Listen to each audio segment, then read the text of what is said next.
Las niñas juegan a extraños juegos y ríen y lloran y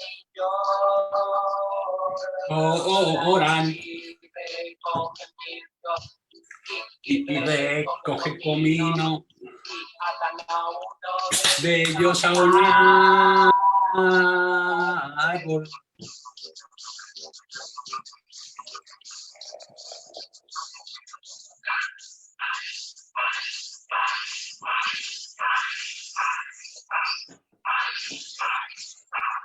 Bueno, señores, it's 1 o'clock, it's Sunday, CinemaAttic, Vermut live. As soon as Alberto can the zombies off. Alberto, I know you are there. Stop pretending. This is CinemaAttic. This is our Cuarentena short celebration. This is time to start. And Alberto, please turn the music off. Alberto. Today we have a couple of amazing guests. What you're hearing that back there is Extraños Juegos, Strange Games by the Zombies. Those who watch the film today, Aliens, must have seen it with Tesa Arranz and she was the go-go dancer, the Zombies, a mythical 80s band from Madrid. Hello? Hello, Alberto. Alberto. Can you hear me? I can hear you, but I cannot see you. Oh, that's maybe... I'm always hidden behind the post-it.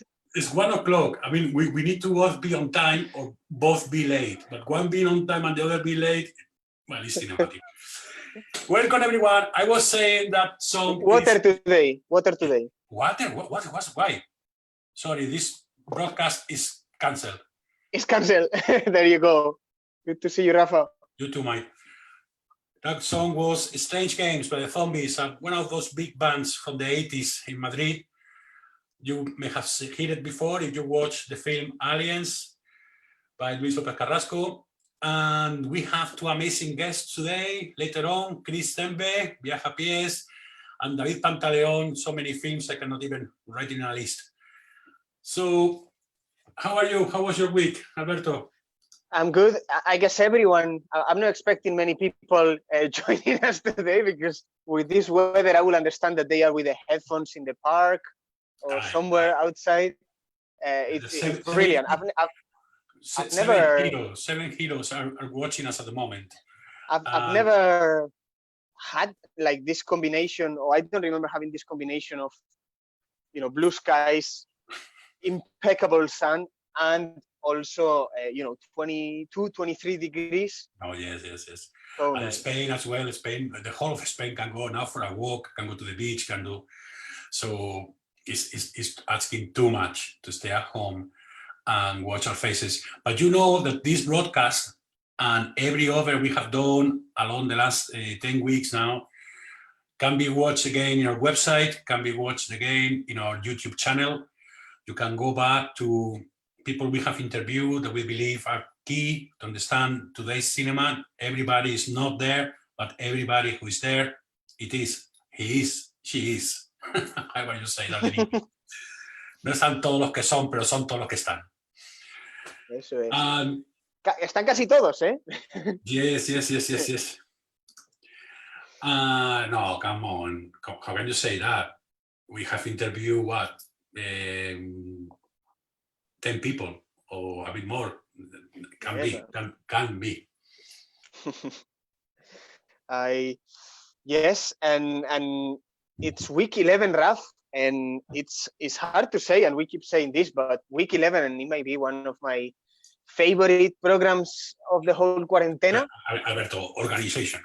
This is still week 10. Week 11 starts. Week 10. Focus. Rafa. Joy, where is Joy?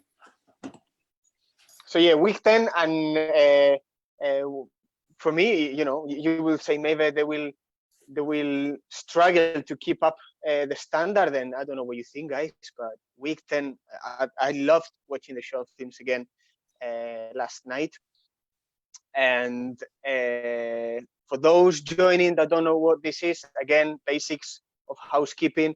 CinemaAttic, promoting Spanish and Latin American independent films in Scotland. We were celebrating 10 years, going against the tide, like the salmon, like the Scottish salmon, promoting films in the margins, and all these happenings, all this coronavirus crisis made us change our plans, and we adapted part of our 10th anniversary, 10th year birthday to online with Cinematic Cuarentena. We share here a moment on Sundays to talk about the films, to hear your opinion.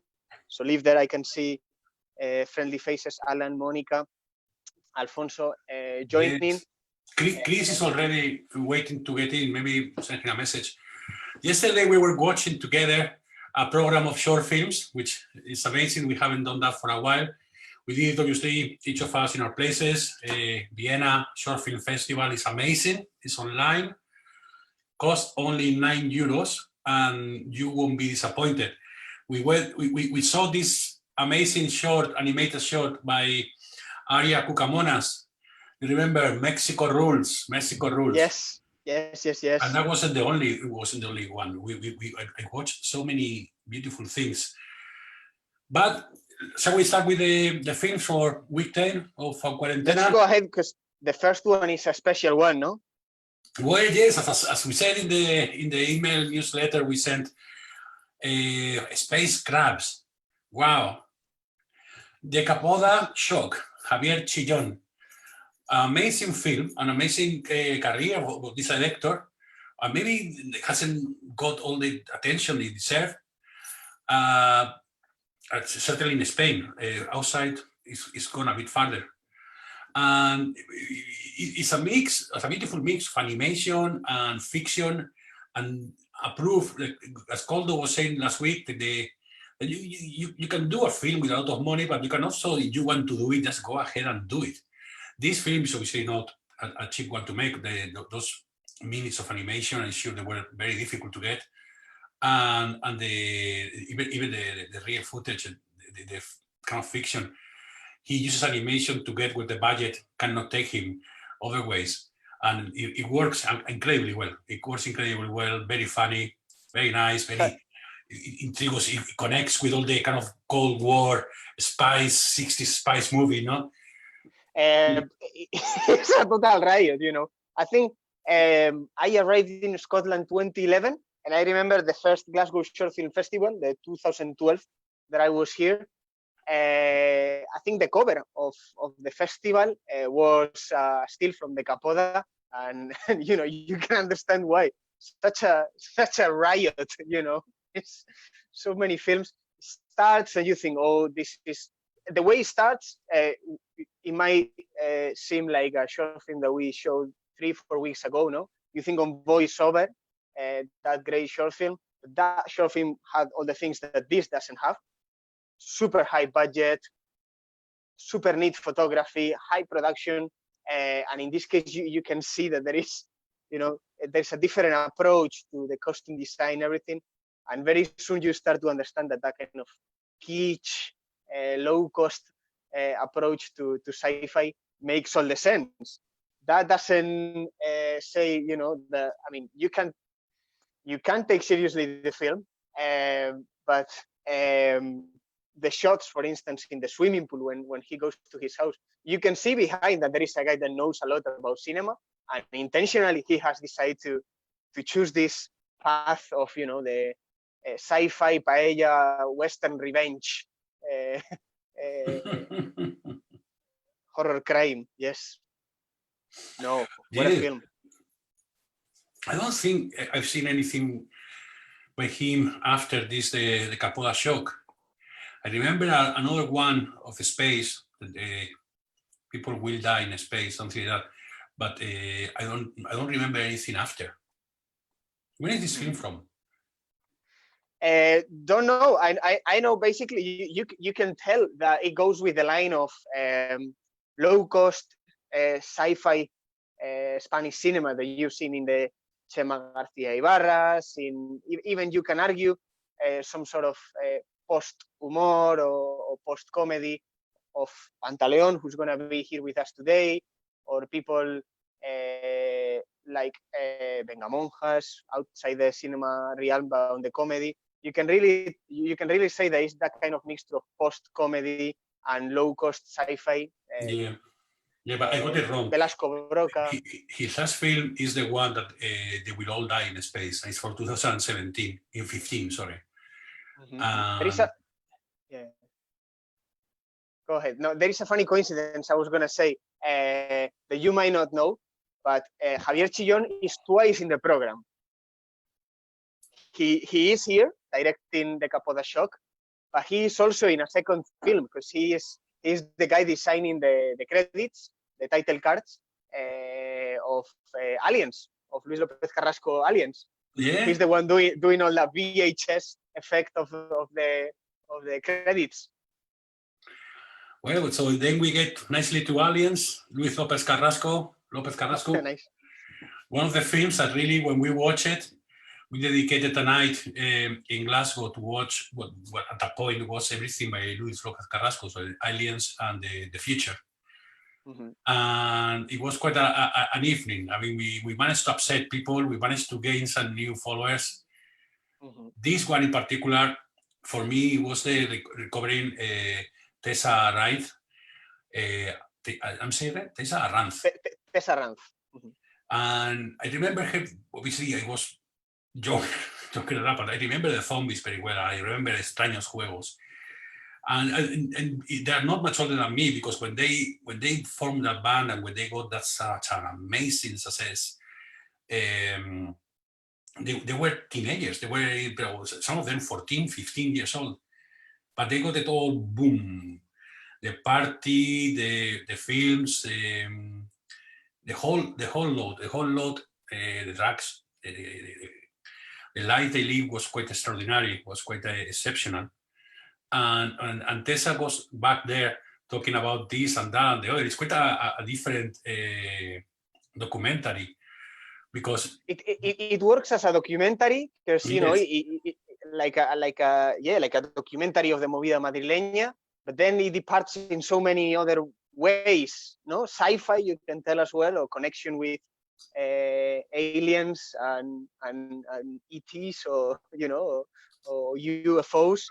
And it works as a portrait of an artist. It reminded me, I don't know, as well, like that, this kind of enfant terribles we were saying in the copy, in the extended materials, that it reminded me a little bit of this cryptic, poetic, impossible way almost to understand for humans magnetism that people like Leopoldo Maria Panero, when you see him and when you read him and when you know about his poetry and who he was, is this kind of little line between being sane and being, you know, with bipolar disorder or completely consumed by drugs, or your mind is somewhere else. Panero has had issues and was in institutions most of his life. Of course. And these guys, the problem is that they have this guy, Bernardo Bonetti, who is the one who does the music for most of the, well, for many of the Almodóvar films. I don't know when he finished, but certainly Labyrinth of Passions, Love, Desire, all that is Bernardo Bonetti. And the thing is, they were great looking, they were great fun, there was a time in Spain, the explosion, after dictator, and they were on public television, and from one day to the other, they were like a key people of the movement. And as Teresa says in the documentary, in the film, she was shy. She couldn't get on the stage without taking whatever it was available and a few drinks. So the rest is history. But it's great to see her there, to see her attitude, her beliefs haven't changed a bit. She's still combative. She's still doing her own thing. And her relationship with people from outside this planet is so cool. In particular, because Luis López Carrasco gets her to talk about the aliens she sees on drawings and portraits that she's made that we don't recognize. But then when we realize that she's really talking about aliens that she has seen, all of a sudden we start recognizing some faces from those days, like the one from McNamara and other friends of hers. Exactly. No, and the comparison with Panero was precisely because of that, Rafa, because at first instance, depending where are in your life, if you listen a person like this, or if you read the poems of Panero, or if you listen to Tesa Arranz, you might think this is just a, this is just a yonk, or this is just someone that, has taken too many drugs and can't make sense of himself, herself. But of course, I think anyone with a little bit of curiosity or sensitivity, sensitiveness, you can tell that that's not just the case. It's not just a person that had a past and he was, full of drugs and excess or whatever. You can see a depth, a poetry in the words of Tesa, in her relationship with aliens, or the existence of aliens, and really her discourse around death, around, there is a line that she says something like, the very strong character is also the paradox, no? Obviously she is what she is because she was there, and she speaks in close terms of key people like Ancora, like many others. Almodóvar, Carlos Berlanga, everyone is there.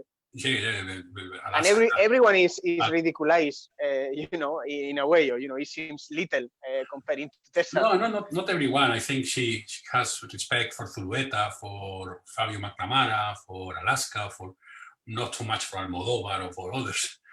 But the paradox is that she is who she is because she was there and obviously lived that time, amazing time, from the very epicenter. But she didn't have much of an option. There's no life of Tesa Arranz from before that, the zombies. I think she was 14 or 15 when she joins the band and goes all this craziness and all the party, the 24/7 party. And now her life is a consequence. So you can't help when she says in El Español, a newspaper from Spain, the heroine helped me quite a lot during those times. It's quite a statement to make, no? It's quite a statement to admit that it came given to you, and careful when you wish for it, make happen, no?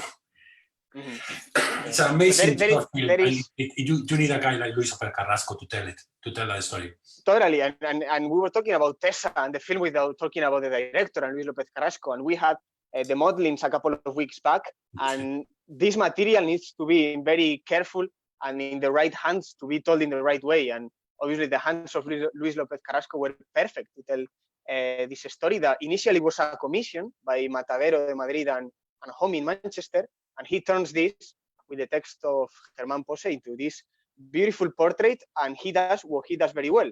You are watching just the portrait of Tesa Arranz, but at the same time, it's a portrait of a whole generation. It's a bittersweet.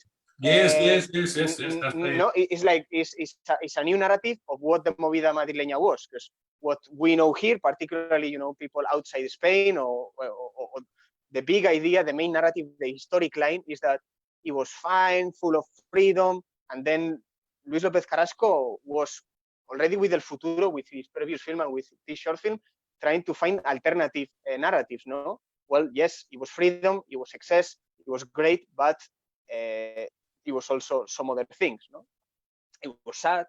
What you find with this film, and watching the film, and in my case also watching the reaction of you, Rafa, that you were closer to this reality than I was the sadness, the bittersweet flavor of this film. Yeah, but these were the older guys. When I started going out in Madrid, there was still some of that, but these were the older guys. They were the first generation who got it. Maybe some people can say that before them they were the over generation, like Paco Raval, Maya Jimenez, and others, but it was completely different. It was more restricted. This epoch, everybody went out, everybody wanted to be fun and that. And I believe because recent political changes in Spain at that time, drugs were allowed to run free, and they were given by the bucket. And that finished with so many people in the south of Madrid and all over Spain, to be honest. And you think in the north, cases like Bilbao, obviously, the 90s and heroin. I mean, we're in Edinburgh. Definitely, it was let run free. to calm down the most radicals. And it's so great to have, someone like Luis López Carrasco with such a strong formal approach, such a strong, always caring about, if I'm going to tell a story about the 80s, I need to use 16 mil. If I'm going to tell this story, I need to use VHS. But also, you're showing a party that is more than a party. In this case, you're showing a portrait of Tesa that is more than a portrait of Tesa. And his next upcoming film that will be premiered in Spain in fall is the same. It's a conversation in a bar in Cartagena, many conversations, noise, what we Spaniards do. But it means so much more things, particularly about the 90s, 92, the industrialization in Spain. He's a master of rethinking modern Spanish history. He is, and we have David Pantaleon coming later, and I really want to speak with him. But he takes his distance from the subject. I mean, Tesa is there in her flat, and assuming it's not even dressed up for the occasion. The makeup artist, the makeup didn't come that day. You know what I mean? It's showing her drawings, and most people will think that that woman is gone. Luis let her keep going. Let her explain herself, and probably that's the future. And how it's called, the newest one, the 3.5 hours long. El año del descubrimiento, the year of the discovery. It's the same. I watched it the other day, and it feels at some point that he's left the camera there and gone for a coffee and let them talk, and then come back, edit what he wants, and obviously it's not the case. I don't know Luis López Carrasco, but it is. I admire how he gets the best of the subject he's filming, and how you get deep into that woman. I don't care about the zombies. I don't care about her music. I do care about her. I care about what she's saying and how life has hitting her. It's very interesting, and all that comes out thanks to Luis López Carrasco's camera. Totally. It was very easily to make a mock or a statement about who is Tesa Arranz, and he doesn't, and that's the greatest achievement of the film. And then there are directors that have, I don't know if it's luck with history, but with happenings in Spain this week of the closure of the Nissan factory and many other factories, and surely some more that will be to come after this crisis. This film, El Año del Descubrimiento, the one that he has finished, is so timely to rethink that, the political economy, the model of economy of Spain, the industrialization, what we've done with our country when we were joining the European Union. So many questions there. It seems like only a few guys talking in a bar in Cartagena, but it's so many more things. But that's almost half an hour talking about aliens. We could spend hours talking about aliens, and we need to move on. Yeah, we could. I mean, the next film, it doesn't go any short. It's completely different. But exactly. Maria Elorza, and then producing the film, Cordol Mandoz. We talked about with him about this last week. I remember when I saw it first. Last year, was it last September in San Sebastian, or the one before, when they released the new Kimua catalog, and this film was there, and I remember WhatsApping you directly straight away saying, Alberto, this is quite something. I love it. I love how they get to the point. I love that there's no point. The point, you make it as you go along. Maria Elorza is, we have the good fortune to speaking with her a few weeks ago, and to discuss this film and her collaboration with Maider Franciliarte. And it's a pity that all this virus that is going around is stopping like this new generation of filmmakers to working as much as they could, because if this is what she can do in a short film, I really would like to see the next one. What do you think? I mean, it has all the cards to appeal to us at this stage. One, because of the physicality. I think we're both much more sensitive to a film that is, physical, that you can touch, whether that is playing with found footage, filming in 16mm, whatever. But a film that gives you textures, and this film gives you that. Second, because I think we discussed this, I am more conscious. I think you are less, Rafa, but we love films about sunsets, things that are fading, things that are finishing, things that are disappearing. And in this case, Maria Elorza takes this beautiful poem from Pier Paolo Pasolini about the disappearance of fireflies, and connects it with a different type of lights that are increasing and that are emerging with new technology invading our lives, that are the mobile phones. The moment, I guess you had them, but I've been in cinemas in Spain, in different countries, in here when we do a cinematic night, and when I see that in a screening, in total darkness, in that moment of communion and experience, someone puts the phone and starts to check WhatsApp, or if she has any messages, or he has any messages. But that will never happen in cinematic. It happened. It happened, and it's hard for me to control the rage and anger that I feel. Cinematic, I never seen it happening. I've seen it happening when I take my kids to watch some more. You are at the front, Rafa. I have the perspective from the back, and very rarely, but I could see a couple. We are gonna have a new projector now, and I'm gonna place it in the back because it's strong enough to. You are a soft dictator, Rafa.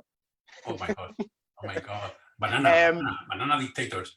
No, seriously. The thing with this film is just with every other good thing in this planet, no? Like many layers of information. It starts with Pasolini, and then Pasolini is kind of this kind of philosopher, poet, filmmaker figure that absolutely everybody would like to be. Everybody like me would like to be. I don't know. No, not everybody wants to be Pasolini. So only a few nutters like me. And then from there goes to the fireflies and the disappearing of the fireflies. But then when you were getting lost about what's happening, started people writing WhatsApps or answering their Facebook messages in the middle of a film projection. And then everything gets into place, everything makes sense, and the message is stronger than me jumping to the front line and saying, you fucking take the... I didn't say that. Exactly. It's not, again, like López Carrasco, she's not telling you, I mean, she's a bit more poignant in the moment that she's filming those people with the screens in theaters, in cinemas. It's a very poignant statement, and we all can feel related. We've been in a cinema and we had a situation like that, and it feels uncomfortable, but it has so many layers and it lets you feel the gaps, really. It's also, as Pasolini was doing, it's a reflection of time, I think. He puts different people, babies, old women in front of a camera, exposed to light. And it's hard to, reinterpret Pasolini and be faithful to the poetry and to the sensitivity of the work of Pasolini, and Maria Elorza does it. So after watching a film like Ancora, Lucciole, I think I speak for both. We can't wait to see what's coming up and to have. I'm looking at my mobile, Alberto. I'm sorry, I'm not listening to you. Yeah, I'm in touch with Khris, and I told him that we are running. No, sorry, we do this live from Alberto's and my place. And when I look at the mobile, it's just to connect to the guests. So some of them are wanting to get in, but we are going to finish a couple of another amazing short films. Maybe can be mistakenly taken as lighter content, but they need to be watched once or again and again. They are not. When we talk about Life on Mars by Jose Manuel Carrasco, and thank you, Jose Manuel Carrasco, if you're watching this, for your kind messages in Facebook and all over the internet. It's such a beautiful film. Again, what happens here is it gives you a few elements that they are there, and then you need to glue them together with your experience, with your culture, with your intelligence, with your how you woke up today, what your partner tells you to this morning, and every other thing. And it does let you do that, which in my opinion is where a film really explodes in my head. It's when it really lets you finish it, lets you feel it in the way you are. There is, Rafa, I don't know if you agree, but there is two remarkable things in the film. There is performances and edit, particularly. there is a moment with a quick edit, you know, and the conversations that it becomes so sad that you can feel. I can feel it now. You know, the sadness, the emotional impact of these two people, and you can relate, and you can almost, you know, be them. I don't know. It really touched me, this film, when we showed it. I think it was the last program of 2017 in all St. Paul's, and I remember it was an audience pleaser. But I remember, you know, the cut, the edit, and the performances. It was just it's They made it. remarkable. They made it very well, and well, just to, I'm sorry, we should maybe make the program of talking about one short film. I mean, people can vote, but we talk about the one that the winner. You know, everybody watching this, I don't know, my mother doesn't have internet, so she's not watching it. Must be somebody else. You can vote in our Facebook event for this week. Well, people seem to be doing so. That's great. Yeah, you can. And each one of these films should be given, I don't know, a whole program, because they are all absolute masterpieces. They've been taking so much care in the making, and it pays out. It works very well. Some of these. There is an Raf, yeah, there is an art almost on putting this together, and we were cautious. There was a lot of hardcore, in the sense that two films that we love too much. Normally we put only one, and in this case, maybe I'm speaking personally, there were so many in this program, because you have Aliens and Ancora, but then you have comedies that are so nice, like El Hombre Feliz or Vida en Marte, Viaje a Pies by someone that we love so much as Khris. So, you know, I want to tell Khris Zembe that you categorize Viaje a Pies as a comedy, and see what he answers. No, I said, you know, El Hombre Feliz. Well, I said Vida en Marte is a comedy. It's a very tragic comedy. It's a very sad film, but it has moments of It's however comedy. you want to see it. It's however you want to see it. I mean, the Vida, Life in Mars plays with that kind of time of your life when you look back and you think, what if I had done differently at a point, or whatever? No, the person that I let go, or that trip I took and I never come back, or this or that. I mean, it plays with that, and then obviously we all have that inside. It depends on your age, I guess. But as I'm older than you, slightly. But you look back sometimes. You shouldn't, but you do. The Happy Man. What do you think? Lucina Hill, amazing, crazy woman to do this film. And I don't know her, never spoken with her. Lucina, please don't take me wrong. It's completely nice and friendly. Is the art, we were saying, is the art of putting, you know, maybe more thought-provoking short films with audience pleasers, or films that it's impossible that people wouldn't love them. And the case, I guess, of Vida en Marte or El Hombre Feliz, they just go down well so nicely with everyone, you know. And you can understand they are the most voted films this week, because come on, how not to love Pepe Perea Perdigones? I take it you don't have a second home in the Baix Empordà either. I don't have a second house in the Baix Empordà. Maybe I do, but still I'm trying to be a happy man. I don't have a Dodge Caliber X second. I don't know how is the timeline. If you know, if The Office, maybe the British version was done already, but is that style of mockumentary so hilarious? You know, the dubbing of the characters, the interview, the whole portrait of this man, and at the same time is so tender. I showed it to my parents, because it was kind of, I felt this guy in a different ways, like my dad in many ways. You know, you can say it's just, what would be the English word to say bondad? Someone, Alan was commenting and giving kindness, no? It's a kind person. It's somebody who is never gonna harm voluntarily anyone. I think there is a deeper message there in the fact that he's an older man.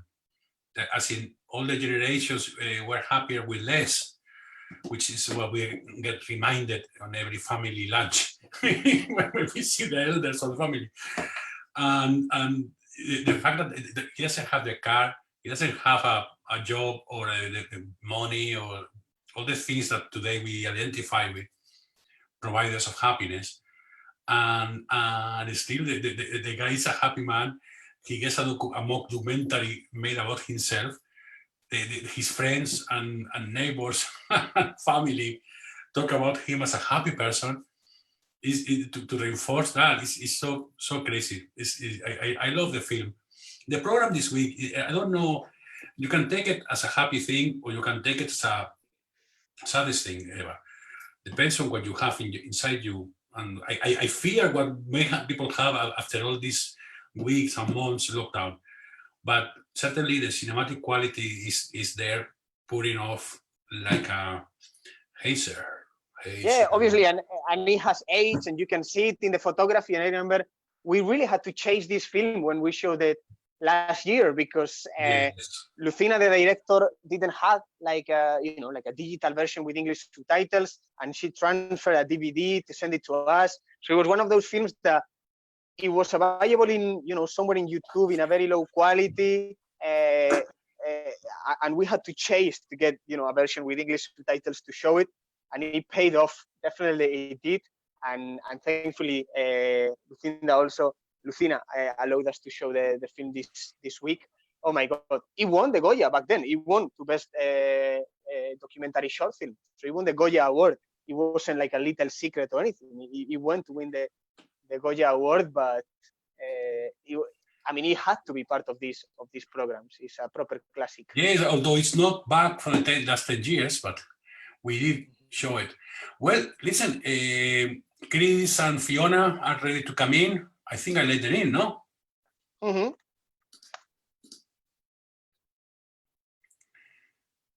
Here we go. Hey!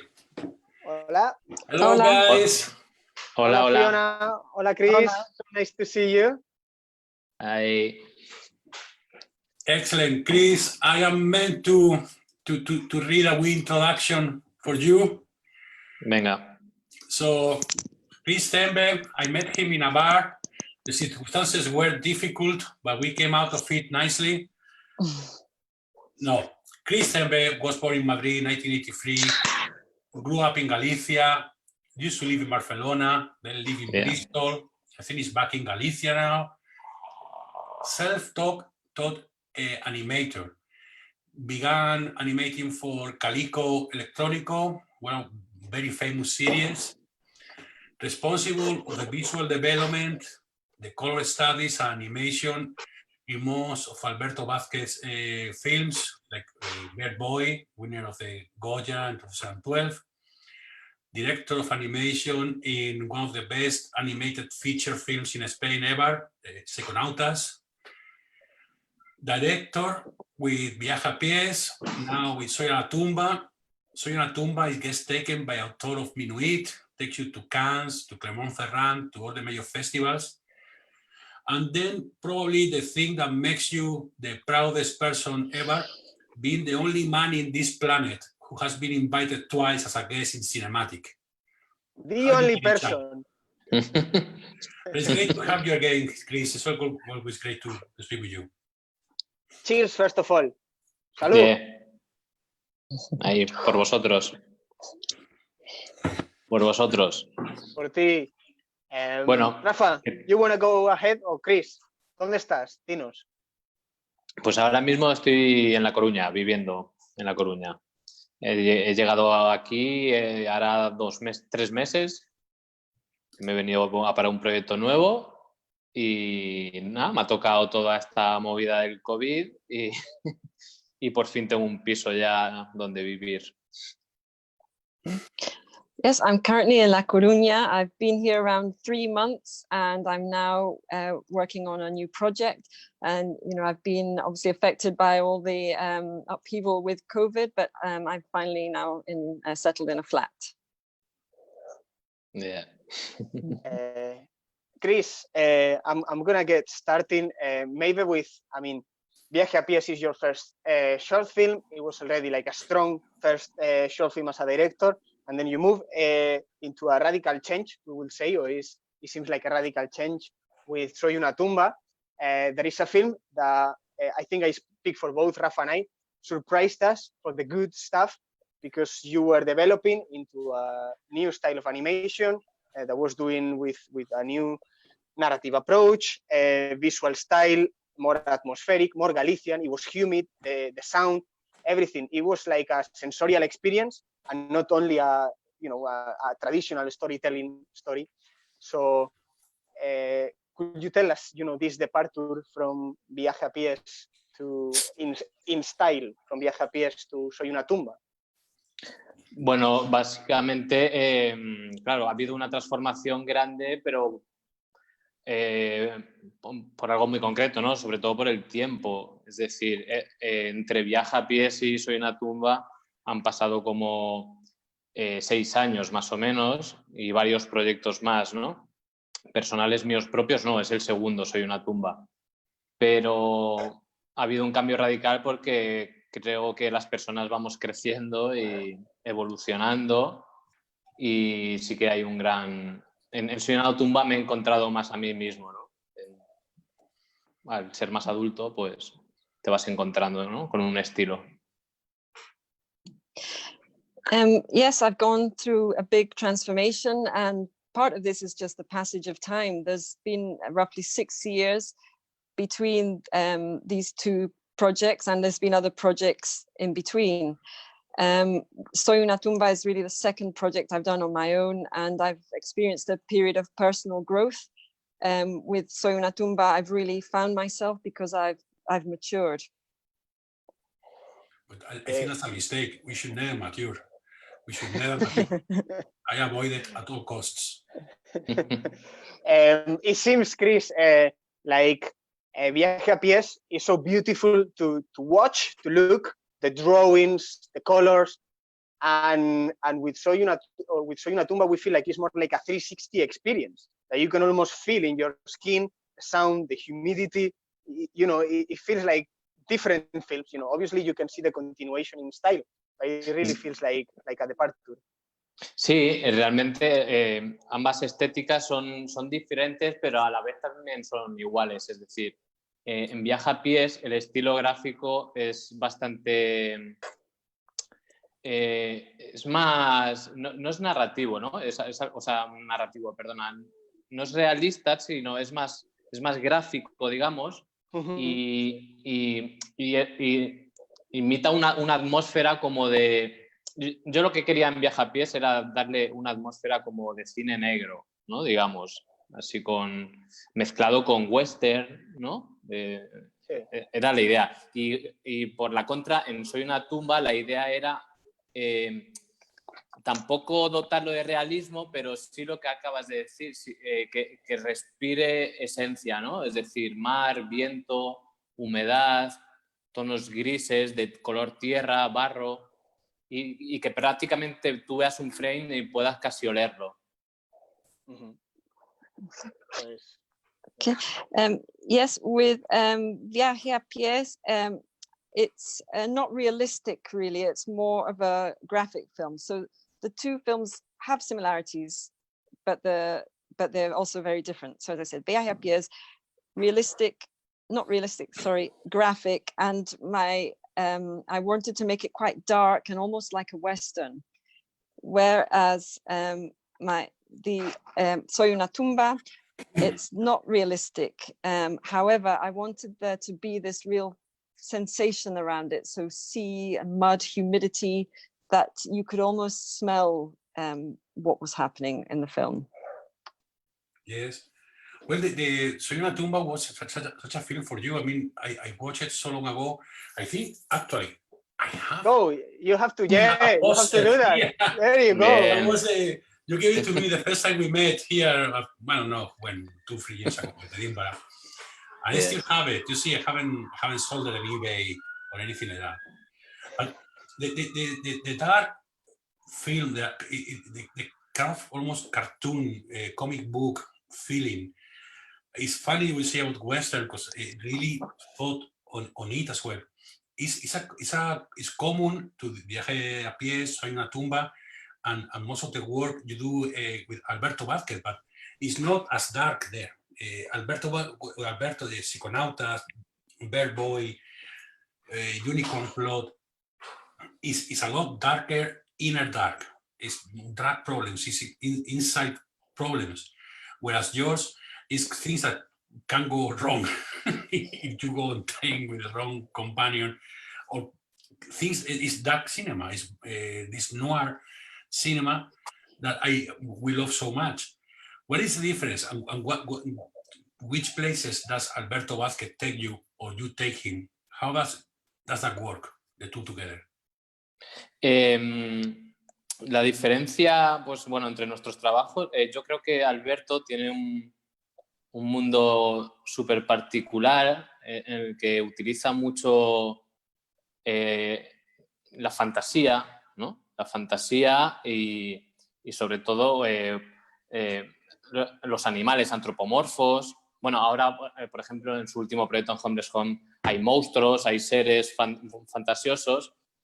Y en cambio, pues no sé por qué, yo no soy capaz de concebir una historia así y yo me lo llevo todo más al terreno realista, creo, ¿sabes? O sea, no sé por qué mis historias me las imagino en humanos, únicas y exclusivamente, ¿no? Me gusta el cine un poco más, supongo que realista, y ya dentro de este propio cine realista sí que me gusta experimentar y hacer partes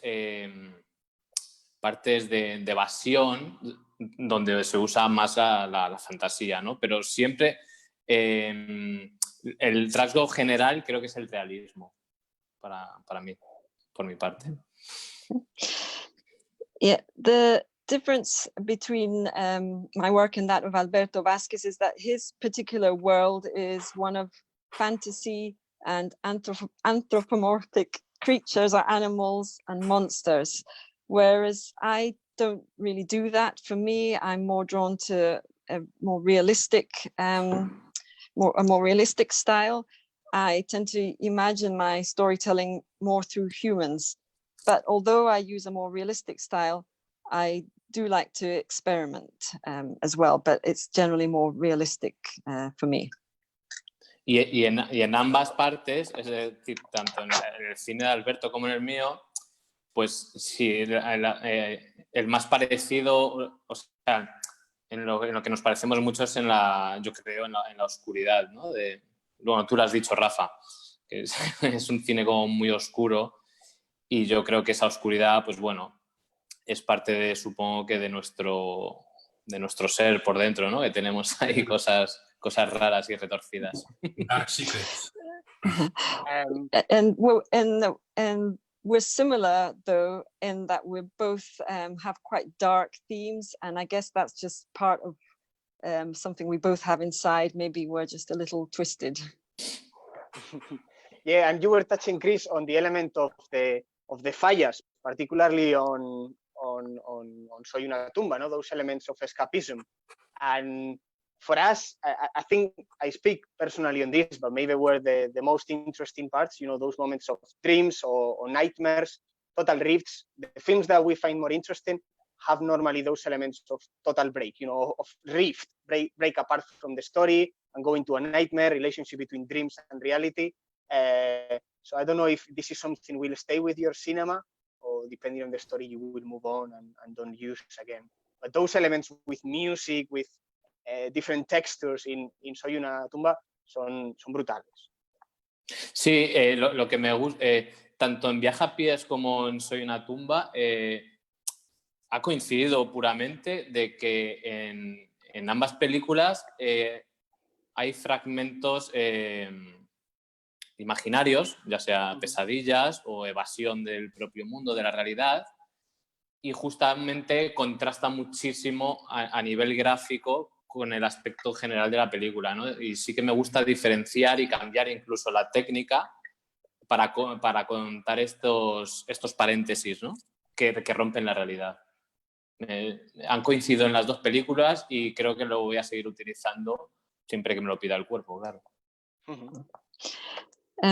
Yes, in both my films, I make use of imaginary sections of the film, and these really contrast with the rest of the story. I like to do this and to change techniques because it breaks with the reality of the rest of the film, and it's something that I plan to continue doing, you know, as long as it fits in with the story. Claro, en Soy una tumba, por ejemplo, hice el uso del carboncillo sobre blanco y con muy poca información, pues para transmitir un poco el recuerdo, pesadilla lejana, pero que siempre está ahí, ¿no? Es decir, con muy poquita información das muchísima información. Tú con solo 5 o 6 segundos sabes que ese niño ha perdido a su madre en el mar, ¿no? Con muy poquitos trazos y siempre utilizando la textura del carbón, porque al final el carbón también te lleva al mar, a la tierra, ¿no? A lo húmedo, y hay que... o sea, no ha sido como de forma gratuita hacer eso, quiero decir, ¿no? Es decir, estas partes, estos paréntesis que se hacen a nivel estilístico es para algo, para que aporten narrativamente a la historia, tanto o ya sea por narración como por emoción o sensorial, ¿no? Okay. For example, in Soy una tumba, I make use of this charcoal style, black and white, and it serves as a very sparse way to go into the past. And for example, in 6 or 7 seconds of footage, I can tell the story of the mother who drowned. So these things are all done on purpose, and it's not just gratuitous. It serves a purpose to enhance the narrative or to give a sense of emotion, for example. Yes. Well, one thing that really passes me when I see your films, this Viaje a Pies on this week's program, but also the work with psychonautas, etc., is how much can you get done with such a little resources?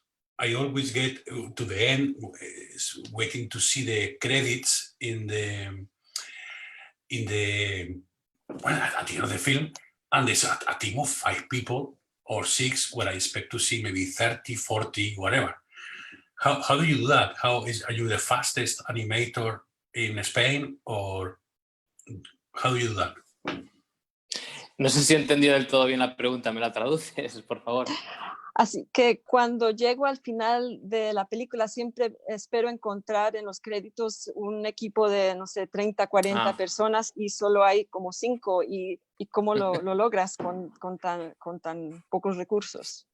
Ya, realmente es a veces bastante increíble, ¿no? Y no sé muy bien cómo podemos llegar a sacar proyectos, ¿no? Con tan poco equipo de gente, pero yo creo que básicamente es trabajar mucho la parte previa de la producción, ¿no? El tener las ideas claras, sobre todo, los procesos de trabajo claros, y luego contar realmente con el equipo, con un equipo de confianza, ¿no? No dejarlo libre, ¿no? Es decir, contamos siempre con gente que sabemos perfectamente que van a responder y que van a confiar en el proyecto y que les gusta el proyecto sobre todo. Por lo tanto, en esta parte es un tópico decirlo, pero la motivación es fundamental, ¿no? Para que salga un proyecto. Y si un animador está motivado porque le gusta tu proyecto, ese proyecto no puede fallar y va a salir, ¿no? Okay. It's really incredible, and I'm not actually sure how we manage it, but essentially we put a lot of work in the lead up to the project so that we're all clear about what we want to achieve. I work with people that I trust and people that I know are fully on board and behind me on the project. I think motivation is really important, and if we're working with animators who are motivated and really like what we're doing, then we know that it's going to work out fine. Y luego otra parte pues muy importante, pues yo creo que es la experiencia, lógicamente, ¿no? Cuantos más años llevas haciendo películas, pues más claro lo tienes, pero es verdad que antiguamente pues nos hemos curtido mucho trabajando muchas horas y al final pues acabas cogiendo un ritmo y esta experiencia pues te va a decir cómo solventar los problemas rápido, de manera eficaz, rápida y que funcione para que el proyecto no se vea perjudicado, ¿no? And also experience is very important. Obviously, the more years that I've worked in this, I've developed a clarity of vision. Naturally, in the past, I've worked really long hours, but with my team, we've gradually got into a good rhythm of work, and we've learned how to resolve problems really quickly so that the end product isn't at risk. Y un problema en la animación puede llegar a ser muy, muy costoso a nivel económico. Yeah, because any problems in an animated film can end up costing a lot of money. I bet. We talk about your work, and before we had a chat, before we started the program, and you said that the COVID got you. We knew, because we talked with Alberto Vázquez, that the next project called for all guns in. You set up a studio in A Coruña, brought everybody involved, and press on. And all of a sudden, the quarantine was the alert state in Spain, and you couldn't work on it. But how much you got done there? Where is that project going? What can you tell us about it? Perdona, se ha cortado un poco. Me preguntas los proyectos de que estamos ahora con Alberto, ¿no? Yes, and how was working together in A Coruña, all the team there? Pues mira, Alberto y yo llevamos trabajando muchísimo tiempo juntos, ya sabéis, desde hace más de 10 años. Y actualmente estamos trabajando... acabamos de terminar un cortometraje nuevo de Alberto, que se llama Homeless Home, que se estrenará ahora mismo en Annecy, dentro de unos días. Uh-huh. Ese cortometraje lo estuvimos realizando el año pasado, él en La Coruña y yo en Bristol, ¿no? Y parte del equipo pues desperdigado por España. Y ahora mismo pues nos encontramos en La Coruña básicamente para informar al equipo de su nueva película, de su nuevo largometraje Unicorn Wars. ¿Puedes repetir, por favor, la última que dijiste de la nueva película? ¿Cómo se llama? La nueva película de Alberto Sí. Vázquez se llama Unicorn Wars. Unicorn Wars. Unicorn World. Okay. Yeah, well, Alberto and I have been working together for a long time, for more than 10 years. We finished a short film called Homeless Home, and it's now about to be shown. We worked together last year. We were situated in A Coruña and all over Spain. And what we're now doing is we're back working on a new film, or Alberto's new film, which is called Unicorn World. Siempre trabajamos, en los cortometrajes siempre hemos trabajado a distancia, pero en un largometraje eso ya no puede ser porque al final Internet va muy bien y si no se puede hacer en persona pues va genial, ¿no? Pero al final ralentiza mucho los procesos, los feedbacks, las reuniones entre equipos y al final pues pues debemos juntarnos, ¿no? Para hacer un largometraje y la base pues sí, será aquí en La Coruña y actualmente pues nos hemos visto perjudicados por el COVID como todo el mundo y estamos en las mismas de siempre, cada uno en su casa. With short films, distance working is possible. However, when you're making a long film, it can really impact on the film, and you really, in the end, have to be able to work together, to collaborate, and to have meetings and so on. So our base is here in La Coruña, but unfortunately, we've all been hit by COVID, so we're back to all working in our own homes once again. How was being locked down with Alberto Vázquez 2 months in A Coruña? Are you okay, Khris? Are you okay? Did he do something to you? All good. Sí, sí, por aquí muy bien. Ya te digo, me pilló todo esto aquí en La Coruña, justo en casa de Alberto, pues no tenía piso aún. Eso es lo que Y, preguntamos, que cómo fue eso. y nada, estuvimos conviviendo ahí los cuatro, Laura, Bea, Alberto y yo. Y muy bien, la verdad. Yo creo que nos vino fantástico a los cuatro, porque realmente intentábamos ver pocas noticias, no veíamos nada, simplemente hacíamos nuestra vida, trabajábamos ahí en su estudio en casa y por las tardes, noche, pues nada, a cenar, a charlar y tal y cual. Y yo creo que entre los cuatro nos hemos ayudado bastante para llevarlo bien, porque si no, yo creo que es duro, ¿no? Que, pues, o estar solo o con tu pareja, pero justamente nosotros nos acabamos de mudar para intentar hacer vida social normal, ¿no? Porque llevábamos un año en Bristol sin gente a nuestro alrededor, digamos, y pues ya ves, yo creo que nos vino muy bien que nos tocase con Alberto y Bea en su casa. Pues sí. Well, it ended up being 4 of us living together with Alberto and myself and 2 others, but it was actually great. We tried to watch very little of the news. We worked together in his home studio, and then in the evenings we kind of relaxed and socialized. And I think we really managed to help each other, because this situation can be quite hard. For example, if you're alone or with your partner, but we were fortunate to be able to rely on each other. We had spent a year in Bristol where we, didn't maybe know that many people. So in the end, the situation has worked out quite well for us. And normally, Khris, obviously making an animated film, working animation can be a very alone process, very aloof, on your own. So I don't know, with Unicorn Wars, how is working also with the quarantine, if you are having chances now that the things are relaxing a bit to meet, or how it's been? No, estamos trabajando pues como hay que trabajar. Estamos en la fase de preproducción.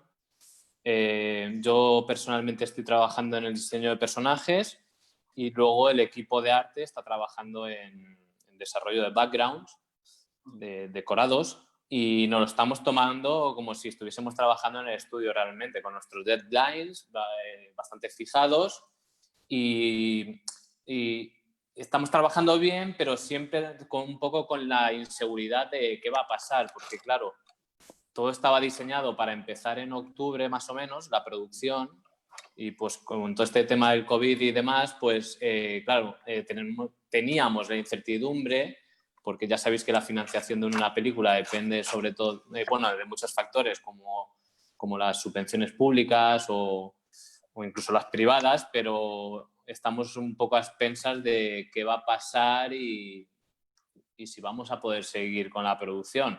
Creemos que sí, todo es favorable a que sí y confiamos en que así sea y que pronto podamos empezar la producción con todo el equipo aquí en La Coruña. We've been working in the pre-production phase. I've been looking at character design, and the art team are looking at the background design, and we're really just working as if we were in the studio. And we're working well, but there is this insecurity because we're in pre-production, but we're supposed to go into production in October, and COVID has naturally impacted on that. For example, in terms of funding, we rely on movies rely on public or private funding. So there are some question marks on that front over whether we can continue and move into the production phase. But it's all looking very positive, and I think we should be able to overcome this and work here in La Coruña. En el mejor de los casos, pensamos que en enero reanudaremos la producción. Es decir, es muy probable que suframos un parón ahora de septiembre a enero. Yo creo que lo damos casi por hecho de que así será, pero es muy probable que en enero todo vuelva a la normalidad, digamos, en cuanto a la producción. Yeah, I think the best case scenario is really that we look at production starting properly in January, and that we have a sort of halt between September and January. I think that's the most likely scenario, and I'm hoping that in January we can return to a normal production schedule. And what are you going to do, Khris, if that is the case, from September to December in A Coruña? You're going to get eating shellfish every day? Are you going to work on any new project, or is there any new project, any personal story in the pipeline that you're preparing? Are you going to become a fisherman? Sí, a ver, tengo un proyecto nuevo, tengo un guión nuevo ya para mi próximo cortometraje, y supongo que aprovecharé estos meses de septiembre a enero para seguir desarrollándolo, sobre todo a nivel visual, y el storyboard seguramente me pondré a ello, y una vez arranquemos la película lo paro y así a ver si durante el año que viene busco financiación, y una vez termine la producción de la película de Alberto, pues arrancamos con mi nuevo proyecto que se llama Matanza. ¿Matanza? Matanza. Matanza. Así. Así. No de Texas, ni de Matanza. Matanza. Muy cañí. Sorry, Fiona. Yeah, I'm working on a script, currently working on a new script for a short film. And so I'm going to make the most of these months by developing the visual aspects and the storyboard for this new film. And then once Alberto's film starts production, I'll stop my own project. And then later on, I'll concentrate on looking for some funding for that project. And my project is called Matanza. Anything that has to do with Khris Zembe and his artistic world, chorizos and dark adult animation sounds very appealing to us. I'm cautious about time, Khris. I'm cautious that it's Sunday and you probably want to go and enjoy, I don't know, a sunny day in A Coruña. Yes. Anything that we say, words are words, but that poster in the background of Rafa and the fact that you've been here twice, I think says a lot that you have a special place in our hearts. You're at home here in CinemaAttic. And we feel a bit bad that we didn't mention Laura, your other half, which is, I know she's been involved in every project you do, and it will be nice to speak with her too, but there's no room for everybody here. Any of these days, Rafa and I will be in A Coruña, Khris, and we will burn the studio. Ojalá vengáis, vamos a vernos aquí. Siempre vamos nosotros, ¿no? A Edimburgo, así que os tocará venir por aquí, claro, una vez estemos aquí en pleno meollo. Nos toca. That'll be great.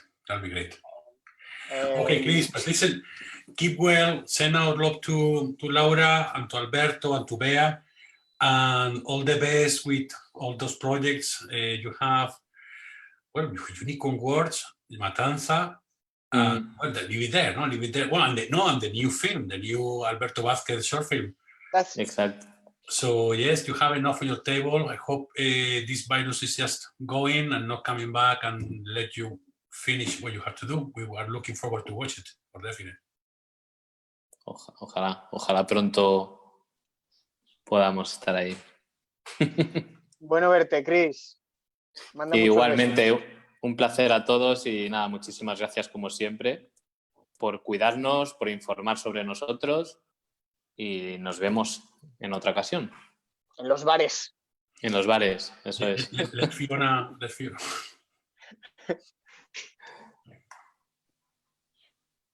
Pues nada. Sorry. Yes, okay. Yes, thank you very much for looking after us and for promoting our work, and we hope to see you soon. Yes. All the best, Khris. Thank you very much. Cheers. Bye. Thank you so much. Bye. Bye. Okay, guys, that was Khris Zembe, a bit of a modest character, given the production he has behind him, and I meant every single word. I'm looking forward to watching those 3 projects as soon as possible. Mhm. Alberto, I'm going to start with the intro. I think Panta should be ready, no? We're moving from a director that's been here twice to a director that we would love to have in Edinburgh twice or 3 times or 4 at least times. once, yes. At least once. Is Panta ready to come to join? No. Cool. I'll start with the intro and I'll just let him know that we're ready. Panta, if we had Coldo Almandoz last week, David Pantaleon is a similar case of a hectic trajectory in 10 years, more than 10 films, small pieces, all very appealing, but it's a case of a director that doesn't follow the rhythms and the times of the film industry and moves in his own way, and that's something that we always appreciate. He was born in 1978 in Valle Seco in Gran Canaria. It's the first connection with the Canaries that we have. His short films have been in festivals like Oberhausen, La Pasión de Judas, this one that was this week in the program, won the biggest award in Oberhausen. Their films have also been in Vila do Conde, in Rio de Janeiro, in La Alternativa, in Las Palmas, Lima, Málaga, Alcances, Madrid, Alcine, and many, many other film festivals. Some of his standout films are El Polinizador, Tres Corderos, Fiesta de Pijamas, Al Oscuro Más Seguro, Fondo Forma. The last 2 are part of the trilogía de los cuentos del cartón with La Pasión de Judas, made in different workshops with the participation of disabled or functional diversity people from the Centro Ocupacional de Valle Seco. It's a great pleasure to welcome David Pantaleon whenever he's ready. It's getting in. David, how you doing?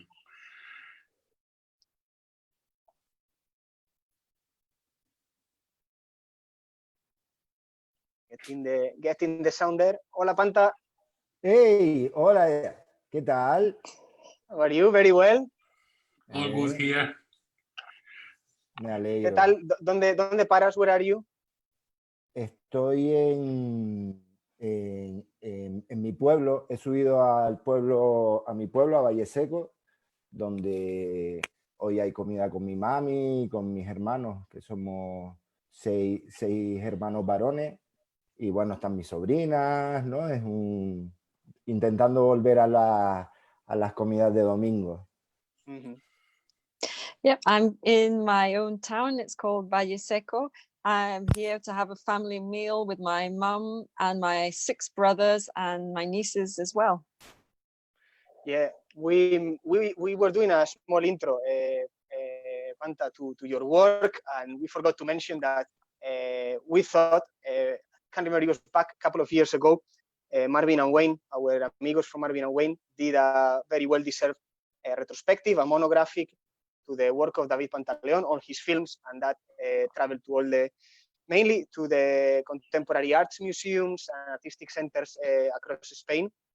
And I have here a couple of quotes, and then I'll ask you, David, to see what this means to you. But we have here a couple of quotes from people that say, I can't see anyone in the Spanish panorama building such a work, such an impressive and personal and original work as David Pantaleon, says El Séptimo Vicio from Radio 3.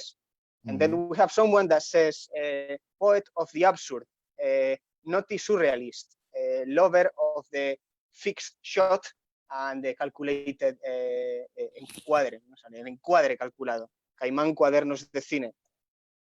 What do you think when you hear this? They are crazy, is praising, is good to hear it. Are they right? Are they wrong? Es increíble que lo que hagas pues genere reflexiones en torno a ello, ¿no?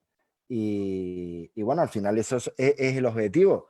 Siempre es sorprendente y como muy agradable leer cosas que son cercanas a lo que uno uno entiende sobre lo que hace, pero eso siempre es como sorprendente porque no puedes esperar nada en realidad. Yeah, it's really surprising. So it's really incredible that I, generate these thoughts in people and that they give this feedback. Ultimately, that's the objective for me, and it's nice to read things that reflect what I'm trying to do. But yes, it still surprises me to hear these things. Yes, and I guess this week we have La Pasión de Judas in the program, and it's not the only one. We will have more in 2 weeks, but it's part of a trilogy that we were saying, the trilogy of la trilogía del cartón. And I don't know how this project born, if it was conceived as, as a whole messaging or in a formal aspect. What was the ideas behind when you were planning this trilogy? En realidad, todo eso surge como en principio de la posibilidad de hacer un taller con el centro ocupacional de mi pueblo, que el director es muy colega mío, el director del centro, y bueno, en realidad mi pueblo es súper pequeño, que nos conocemos todos, y los chicos del centro también son como colegas de toda la vida, ¿no? De encontrarnos en un pueblo muy pequeño. Y surge la posibilidad de hacer una pieza como para un concurso entre centros ocupacionales de diferentes municipios, y ese es el germen del proyecto, que luego lo interesante es que tuvimos la oportunidad de atacar como la misma idea de proyecto en 3 años consecutivos, que eso no se da mucho el caso, y nos dio la posibilidad de hacer ese viaje desde fondo forma al oscuro más seguro, y finalmente a La Pasión de Judas, que yo creo que es como el culmen de unificar esta idea entre el documental, la ficción, el trabajo con no actores, estos elementos que a mí me importan mucho, ¿no? The idea really came from doing a workshop with the job center in my local town, and it's quite a small town, and I know the manager, and it's a small town, so we all know each other. So then I thought about doing this in job centers in different towns, and that's really how the idea started. So I had the opportunity to try the same project over 3 consecutive years, and that's how the trilogy came about, these 3 films. And the Passion of Judas was the last film, and it really brings together the idea of a documentary with aspects of fiction, and also not working with untrained actors. So these were all things that are important to me. We had David also in the program this week, Aliens by Luis López Carrasco, and we felt there was a common thread. In a way, we were talking earlier, Rafa and I, that Aliens shows you that maybe our perception of the world is not flexible enough, or is not sensitive enough, and sometimes we impose one view of the world. And the films of Luis López Carrasco, or in this case, La Pasión de Judas, and your cinema, help us to approach religion, to approach... This is amazing. Alberto is stealing my questions. Alberto is stealing my questions. How dare you? I mean, this broadcast is over. David, we talk later. Sorry, Rafa, this is what happens. We don't prepare much, and then sometimes we have the same questions. What he's trying to say is that from the origin of cinema, I mean, the cinema is invented by accident. They wanted to decompose movement so they could prove certain things. And from that point, there's a tendency to capture reality, and there's other movement that goes for fiction. Maybe in recent years, that boundary is difuminated, is not so clear, But in your case, you have turned it upside down, pull the pillowcase out, and kind of air the fluffy things that came out of it.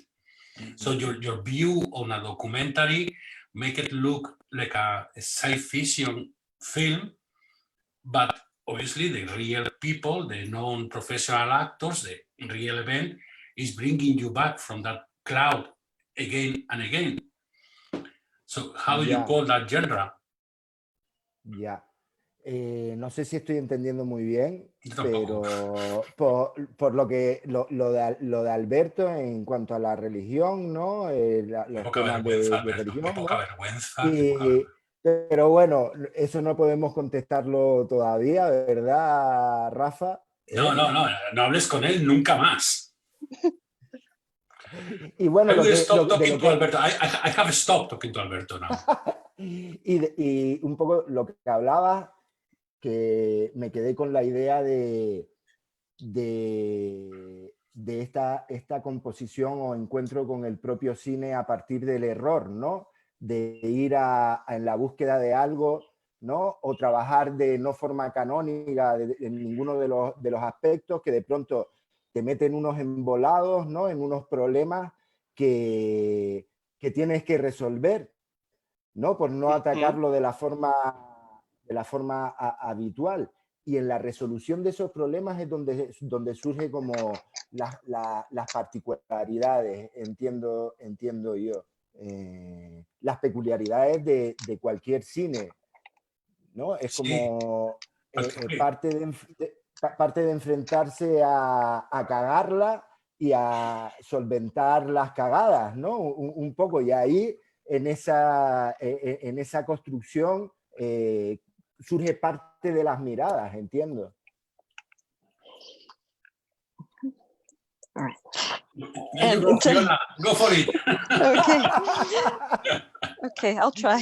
Pobre Fiona. With cinema, there is an aspect of learning through error. You might start a project, and then only when you start encountering projects, through that process, you start to develop the peculiar aspects of that film.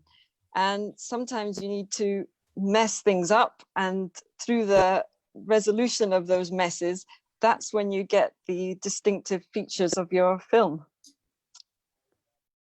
Yes, and that brings us to a really interesting thing, David, because you were mentioning the fact of error, no, trial error. And we had last week Koldo Almandoz, that somehow we compare as well, in the sense that in 8 years, you, as him, maybe do 10, 11 short films, small pieces, sometimes 3-minute short films. And Koldo was saying that he needs this instant exercise. He cannot wait for 3 years to fund the film, to get the film done. You need that reaction, you know, from the idea, instant to the public. And those errors that you might think you've done help you to learn, or you take stock, and you know, it's useful for the future projects. Totalmente, Alberto, ¿no? Esa idea del ensayo-error, que el proceso de laboratorio en un metraje más corto es más inmediato, ¿no?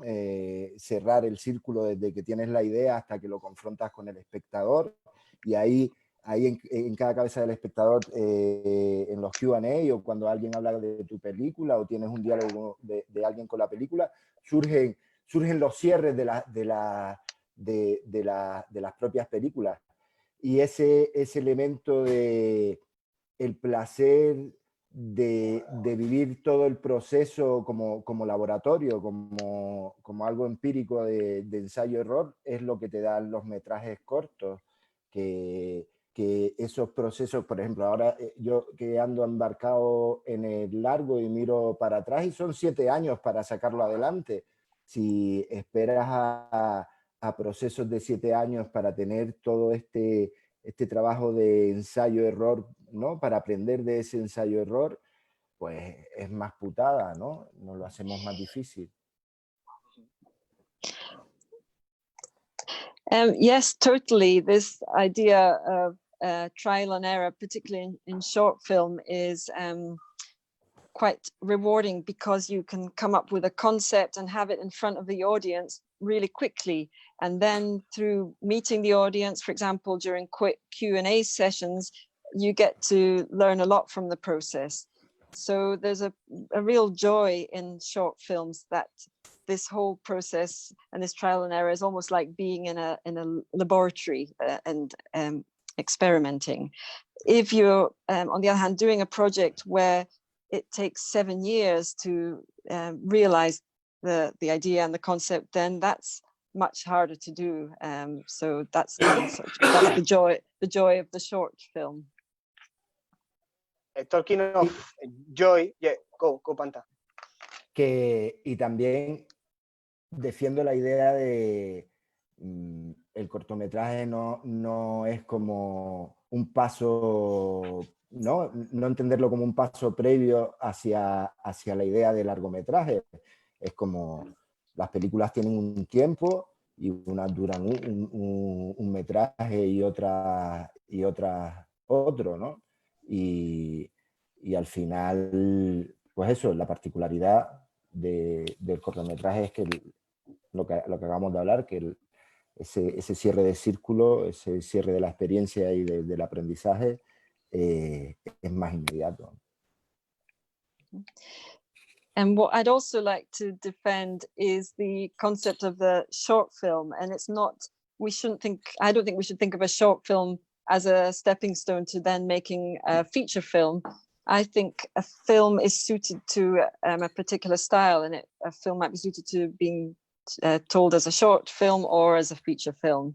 And the benefits, as I said previously, is that you have this more, with a short film, you have this more immediate realization of the idea and the connection with your audience. Yes, sorry to bring joy here. Yeah, I was going to say, before throwing any question, Rafa wants to introduce you someone. I'm house sitting here, and this is Joy, my newest child. Qué bonita oveja. Sí, es una oveja lucera.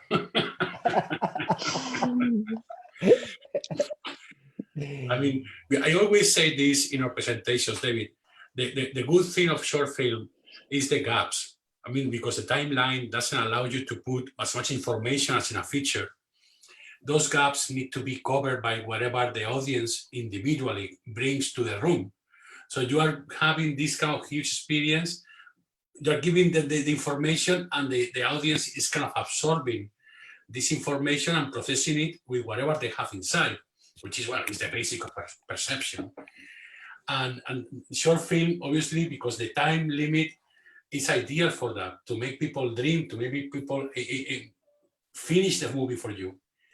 And I don't know if in your case, did you think on that, but seeing the Pasión de Judas, it makes me think on that. I mean, and I have a reference of uses and costumes in Spain, but those who don't, those who live in Canada or live in God knows where, all over the planet, this film has gone around the world.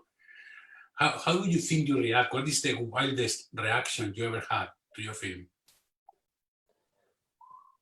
Perdona, con respecto a las reacciones alrededor del mundo con la película. Yes, I gotta drop this one because it's biting me and it's scratching me, and I'm not able to talk. Yes, I was elaborating on the capacity of a short film to be ideal to trigger imagination. Given the timeline limitations, you need to leave bigger gaps in the information that need to be covered by the audience. But I was thinking, when I look at the Pasión de Judas, and I have a reference of Spain festivities, and I've seen many, I get a bit, wow, what is this? I never heard of it before. But when you get reactions from people outside of Spain, what they think, what is the wildest reaction you ever had to your films? Pues en realidad, cómo reaccionamos a todas las tradiciones locas que hay por el mundo, con esa aceptación sin preguntas, ¿no? Hay algo como perverso en torno a la creación de ficciones a la que nos agarramos en cuanto a la identidad o al territorio, que no dejan de ser eso, cosas inventadas en un momento y que repetimos año tras año o cada tiempo que se decida, y se establecen como elementos de siempre e inamovibles, ¿no? Y pasa con las religiones, ¿no? Con tantas cosas. Y me parece como muy interesante poner esos elementos al servicio, ¿no? Esos elementos, esas imágenes, esos componentes casi iconográficos, culturales, al servicio de asociación de ideas a priori no primarias, ¿no? Lo de pronto que unos tipos con cartuchos en la cabeza nos lleven a la Semana Santa, pero también al Ku Klux Klan, ¿no? O no sé si esta es la mejor idea confrontada, pero es como esa búsqueda de cosas que luchan hacia el contrario para que de pronto entremos en la reflexión de decir, hostia, tío, esta movida que acepto como tal, ¿por qué? Bueno, el ejemplo clásico es el de Cristo en la cruz, visto desde, para nosotros es algo como súper normal, ¿no? Es una imagen que está, está instaurada en nuestro subconsciente porque nos hemos educado bajo ella, pero en realidad es ir es como si fueses con alguien en una silla eléctrica colgada, ¿no? Si lo llevásemos a otro tiempo, o una guillotina, es bastante extraño si entramos a reflexionar, ¿no? Es como la idea de lo extraño que nos parece a nosotros una diosa con muchos brazos, cuando es mucho más agradable, ¿no? O elementos de mezcla de humanos y animales, nos extraña, y es como mucho más agradable que alguien torturado, ¿no? Y para nosotros alguien crucificado es normalidad, es tradición. Fiona, there you Yep. go. ¡Guau, la Fiona! Perdona. No, thank you.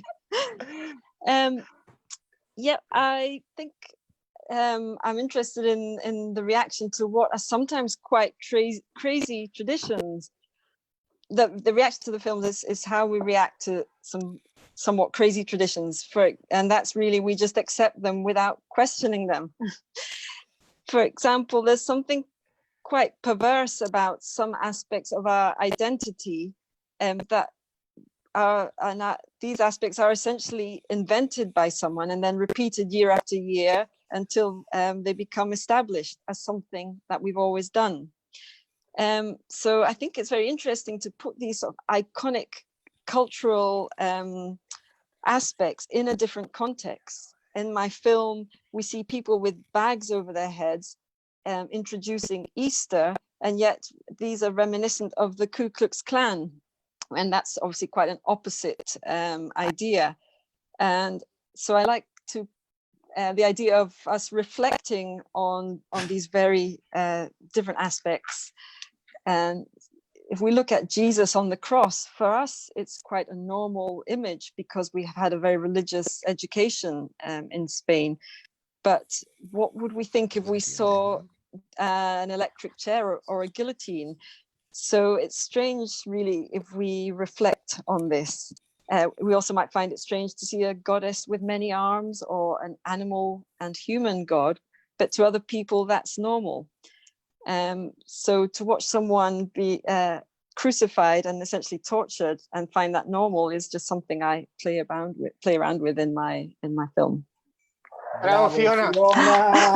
Bravo. David, will you introduce us your friend? Le presento a mi sobrina Ana, que me acaba de traer una cerveza. Y Ana ha descubierto en el último año uno de los primeros aprendizajes de un actor, que aunque ruedes en una película, igual no sale. This is my niece Anna, who's very kindly just brought me a beer, and Anna has has learned a hard lesson as an actor recently, that even though you star in a film, you sometimes don't appear in it, even though you're filmed in a. The importance of the edit room, no? I think Anna should use her contacts and insist in the next film and the next one and the next one until eventually she gets her way. Sí, intentarlo siempre. Pues muy bien. Ana, Ana, dale. ¿nos respondes una pregunta? Will she answer a question? Sí. Okay. ¿Qué es lo que más te gusta del tío David? Una cosa que destacarías del tío David. Pues que siempre está jugando con nosotros y siempre está es muy amable y muy divertido. Qué políticamente correcta que Ana, ¿qué hablas en los Q&As? Ana, Alberto se confunde. Lo que quería preguntarte es que no hablo con él. Lo que quería preguntarte es si te gusta el cine de tu tío. Sí. ¿Sí? Sí. A veces no se entiende mucho, pero ¿verdad?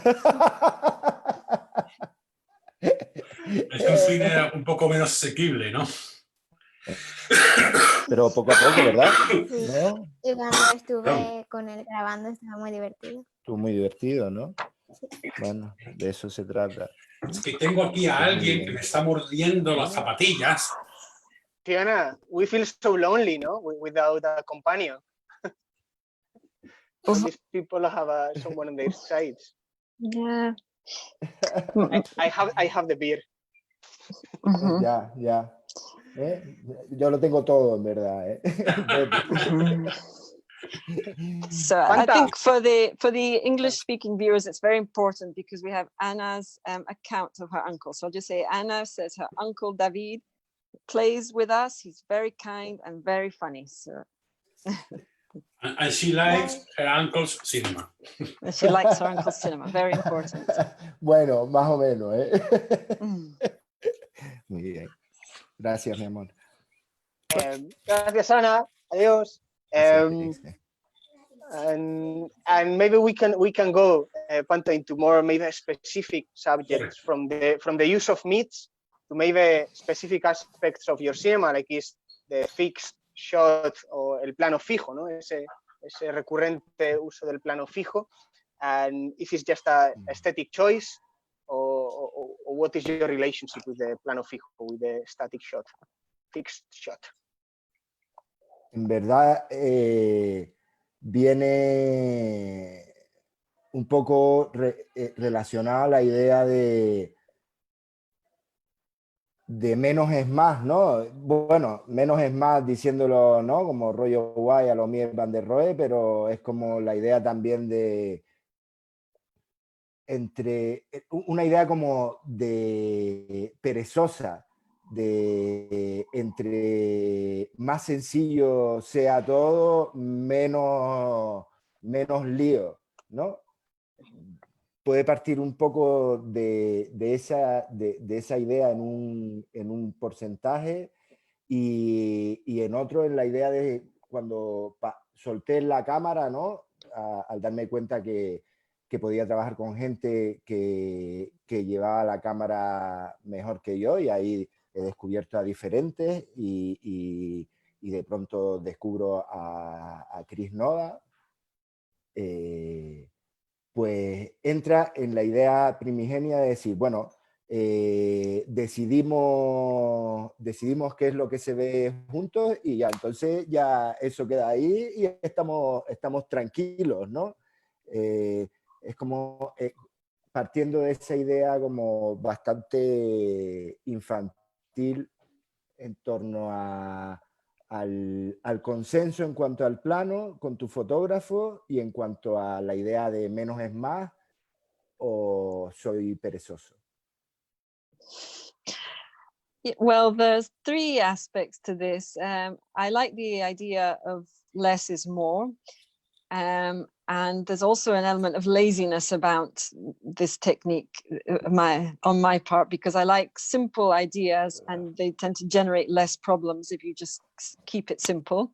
And the third aspect is I work with my camera crew, in particular Chris Nova, and together we work out what we want to show, and we try and keep be relaxed and happy about our decision. And so that's how those three elements play a part in my choice of the use of the fixed shot. Y bueno, con Khris lo que pasa es que tenemos un bagaje de trabajo juntos que ya casi no tenemos que explicarnos mucho lo que veo, ¿no? Vemos lo mismo. Yeah, with Chris, we've worked together before, so we understand each other, and we both have the same vision of what we want to achieve. And when we were testing this broadcast earlier on, you were talking about your new project and the influence of the lockdown had in it. You want to tell us a bit more what it's about, when it's likely we will be able to see it, etc.? Sí, pero ¿qué es lo específico que quieres saber? Pues, ¿en qué estás trabajando ahora? ¿Cómo te ha afectado el tema del virus? ¿Y cuándo lo podremos ver? Vale, en la parte del proceso en la que estamos es en edición, ¿no? Que teníamos un planning temporal como para cerrar la peli a final de verano, que eso nos dejaba margen a enfriar el material, alejarnos y volverlo a atacar a nivel edición. Pero bueno, la situación nos ha afectado a todos. En realidad, en nuestra parte del proceso es mucho menos y volvemos a la idea del fallo, del error, hacer algo positivo, algo fuerte. En este caso, pues, iba muy en la idea de enfriar, calentar la propia edición. Y ahora lo que nos queda es disfrutar de esta posibilidad de mangonear, manipular el material, ¿no? Al nivel de eso. Y ahora estoy para atrás y para adelante. Metemos secuencias en un corte, la sacamos, ¿no? Ya es un mareo, pero eso quiere decir que ya la cosa está medianamente estabilizada. No sé si darle paso a Fiona para que meta esto y seguimos. Sí. The process what I'm working on just now, we were at a stage where we were looking to end the film around the end of the summer, and then we were going to leave it for a while and then come back to it later. However, the situation with COVID has obviously affected us, and which brings us back to the idea when things go wrong that you can learn from them. So before I was thinking we would put this new project on ice and then go back to it, but now I'm just working in more of a mixed way because I've got time. So things are fairly stable, but I've got time to kind of dip in and out of work in a way that I hadn't expected to. Y ahora nos queda como un poco, nos queda así unos retakes, ¿no? Un par de días de rodaje, de tirar unos planos que nos vienen bien y luego ¿no? Cerrar el corte, todas las postproducciones y bueno, y sobre todo despejar la duda de qué coño va a pasar el año que viene, porque uno lo que piensa es, no sé a dónde llegará la película tampoco, pero la idea es decir, los pocos ¿no? Los grandes regalos de lo que hacemos es poder ir a lugares y compartir la peli con gente, conocer gente, generar sinergias que te llevan hacia otra idea. Es como parte de lo que nos motiva a hacer lo que hacemos. Y el no saber realmente en qué punto se van a desarrollar los festivales el año que viene, pues nos tiene como en la incógnita de ver qué plan de distribución llevar o hasta qué momento tener la peli removiéndola o en el congelador esperando al momento que se normalice la situación. Well, we've got to do about another 2 days of filming on this current project to sort of tidy up a few things. Then our plan was to finish the film, but now we've got this uncertainty about what happens next year. One of the key sort of joys of working in films is being able to share my work with people and go out and meet people and create these new synergies that lead on to new ideas. That's a key motivator for me, but we're in uncertain times in terms of film festivals, and we don't really know what's going to happen in terms of distribution of films either. So we're deciding what happens with the release. Do we delay it? So there's a bit of uncertainty. Y por el momento intentar optimizar este tiempo, ponerlo en favor de la película, más que estar llorando por lo que no podemos hacer, que es tontería, ¿no? But for now, we're going to make the most of this time to put our energy into the film. We could sit around and cry about the situation just now, but that would just be a foolish thing to do. Yes. Well, I just realized you're sitting in front of a window. For a Yes, second, I was gonna say, you're stealing my question now, Rafa. Alberto, I'm not talking to you. I'm not talking to you. For a second, I thought it was a kind of Chema Garcia Ibarra present. He has sent you one of his background pictures, tapestries. Claro, él tiene el tapiz, ¿no? El tapiz ese increíble, ¿no? Súper. Con los leones y la hostia. Sí, eso es una maravilla. I thought it was an animated picture or something. Chema is been there and put it himself. Isacroma. No, that's the thing, David. Es que es algo súper tonto y súper bonito, pero ¿cómo se mueve esa banderita en la iglesia? Sí, yo me estaba fijando también, ¿eh? Porque en realidad hubiesen sido las fiestas del pueblo este fin de semana o el siguiente, porque es el primer fin de semana de junio. Y es la bandera que ponen por el santo, que es San Vicente. Y qué loco que esté ondeando y que nos hayamos dado cuenta y muy gracioso, muy gracioso. Yeah, the reason the flag behind me is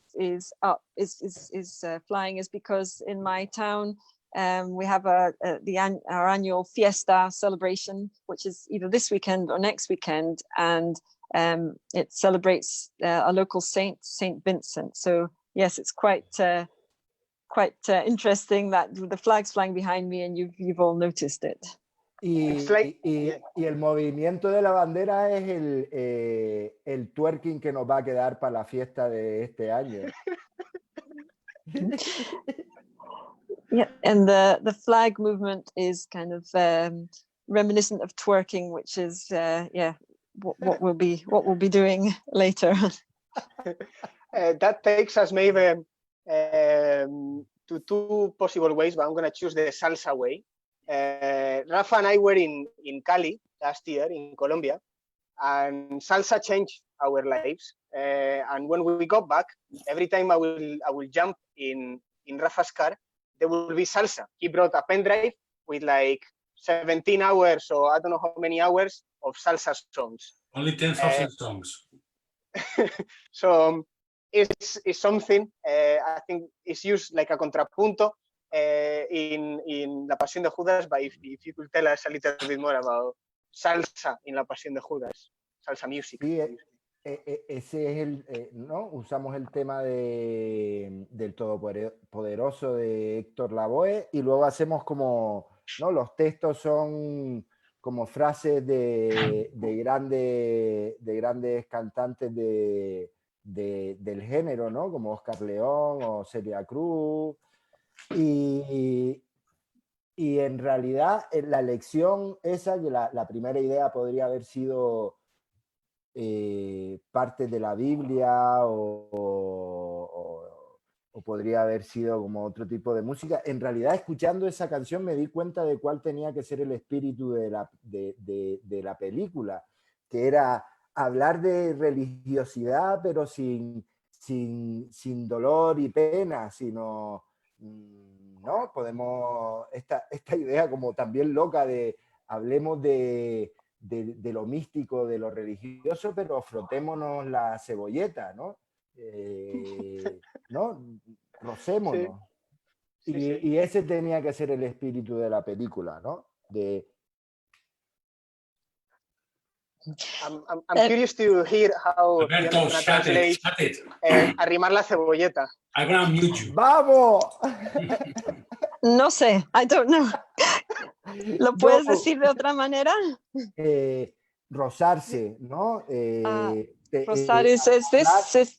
Yes. Los pegarse, cuerpos. pegarse. Alberto, ¿no? I'm not sure where in should Tener- have Fiona under Yeah, such a pressure. I know, yeah. poder hablar de conceptos místicos, religiosos que estén puedan relacionarse con Cuerpos follar. frotándose. Okay.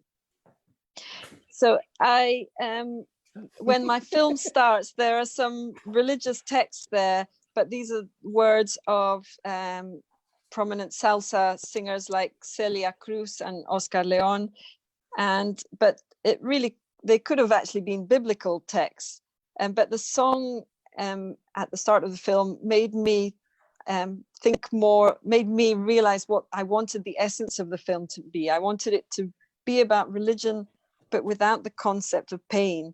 So for it to be mystic without the concept of lashing ourselves, but to be a more pleasant experience. Y que es un viaje como de, ¿no? Al final la salsa tiene un componente, y en este caso esto de lo que estamos hablando, de hablar de religiosidad con unos ritmos bailongos, ¿no? Es este viaje de una religiosidad eurocentrista, como más sufrida, más dolida, en ese viaje hacia Latinoamérica, ¿no? Con el paso obligado de estas pequeñas islas, y en donde en ese flujo yo creo que como algo muy interesante es como pasemos de celebrar el dolor y celebremos otras cosas, ¿no? Cuerpos. Yeah, through salsa music, I got the chance to show a journey and to really link religion with this dance and rhythm, to move the concept of religion away from a Eurocentric idea of pain towards more of a Latin American view of religion. And this was really interesting to me. I didn't want to celebrate the pain of religion. I wanted to celebrate other aspects.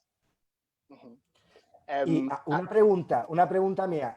La bandera que les estaba llamando la atención es la blanca, ¿no? Sí. La blanca. Yo ahora acabo de ver otra, que hay una española ahí ondeando también. Cuidado que la cosa está caliente. And it's related to, I mean, we could talk about how salsa and Catholicism are closely related, or we could talk about religion, myths and words. You were talking about the importance of words, myths, and how we just assume those myths. But I'm cautious about time, and if Rafa allows me, a last question. It's a mixture of it's a mixture of technical, technological, and mystical question about the use of drone. you use drones, and there's a debate out there about using drones in cinema. What for? Mostly you see them in CGI or in a type of production that is to show off or show you the landscape. Film commissions use it for, show you how beautiful whatever it is. And it seems like a technology that is here is integrated in cinema, but we haven't integrated it properly in the film discourse or in the story yet. And I'm thinking on Kukli, a short film by a director called Xavier Marradas, that maybe was the first case, and then on El Becerro Pintado, your short film, and I think it's something that you're going to use in the film, in Niños de Leche as well. And I'm curious about this issue of the use of drone, new technology in cinema, but it seems like we don't know yet how to use it properly. Ya. Hay algo que volvemos a la idea que llevamos dándole vueltas como mucho, ¿no? A lo largo de la charla, como de ideas contrapuestas, ¿no? El dron al final tiene como ese componente espectacular de, ¿no? Lo que nos atrae, tu capacidad de moverse, pues es como la idea de decir, ¿y qué pasa si esto se queda quieto? ¿No? ¿Qué genera, no? Es como ir en contra de lo que realmente el aparato a primera instancia nos da. Y eso es como estas ideas contrapuestas a nivel concepto sobre la propia herramienta. Luego, el encuentro del concepto con qué quiere decir esto dentro de lo que yo intento componer. Y siempre tiene que ver con un punto de vista místico, ¿no? Alrededor de las imágenes que estamos viendo. Es como la idea de un trípode divino, ¿no? O algo así.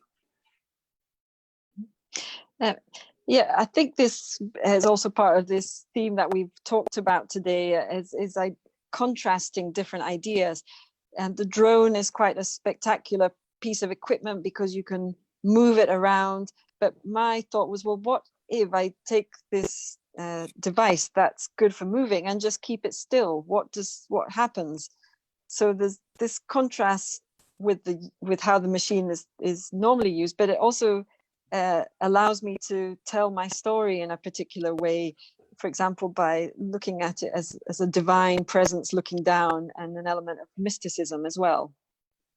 Y me interesan las cosas que veo y digo, ¿esto qué coño es?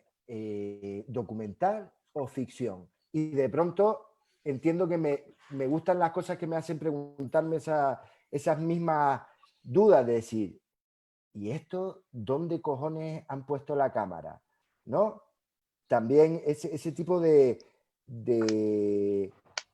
como brillos que puedan generar en las reflexiones del espectador, más allá de las narrativas, también me parece interesante. And this technique also lets me plays on something that interests me as a spectator, which is sometimes thinking, what the hell am I watching? Is it a documentary? Is it fiction? And also, where's the camera? So I don't only look at this as a filmmaker, but also from the point of view of the viewer, who can ask themselves these questions. Y todo gira al final en algo que me parece un potenciador de por qué hago las cosas, que es establecer un halo de comunicación con el espectador, de un juego, un jeroglífico, un lanzar unas ideas y que finalmente el espectador saque sus conclusiones y me dé a mí otras ideas si tenemos la oportunidad de charlar, ¿no? O de comunicarnos, no sé. I think of myself as someone who communicates with people who see my film. I push ideas out there, and I want the viewer to reach their own conclusions and ideally feed their ideas back to me. And it's all part of a communication process for me. And probably, if possible, I guess Rafa will agree with me, better in person, not through a camera or a screen, with a whiskey in hand, maybe, no? The problem is we've got Khris Zembe, who is the only person in this planet who has been a guest twice in CinemaAttic, and that they set a course, and then we won't be able ever to bring you over to CinemaAttic. I have one last question, and I'm conscious hay que tener cuidado porque esto se va a calentar. Esto se empieza a calentar y a ver quién lo baja. Claro, hay que seguir, hay que seguir. Well, it's a pleasure to have you here. And I guess Alberto is trying to say that we really would like to bring you over, let people in Scotland hear you, the way you see about cinema, the way you think about cinema, watch your films together. Because a part of us, and very rarely, I don't think your work is being promoted properly here. But one thing is, last week we spoke with Chema García Ibarra and with Leo, and they recommend us to recover this veteran director from Italy, Lucio Flucci, or Flucci, or Flucci. Lucio Flucci. What would you recommend us to watch tonight? Hostia,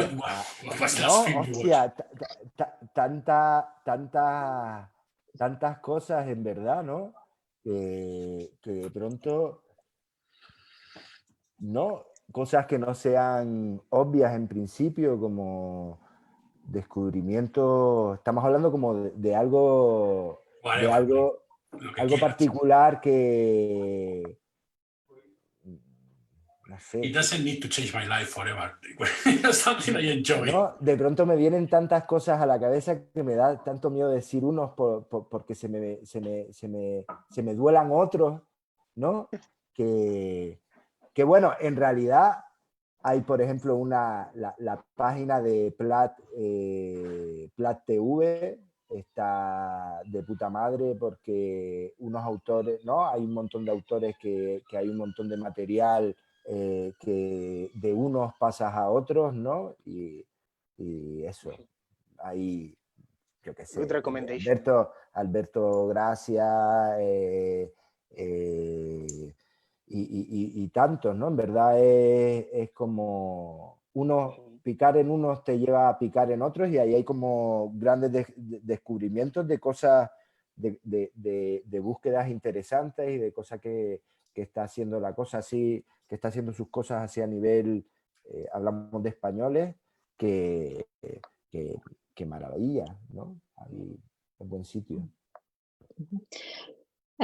Well, if I was to recommend something, well, there's so many that spring into my head right now that it's hard for me to choose one, but I would suggest people search, if they're looking for Spanish filmmakers, Plat TV and Alberto Gracia, but there are many. It'd be hard to pick one.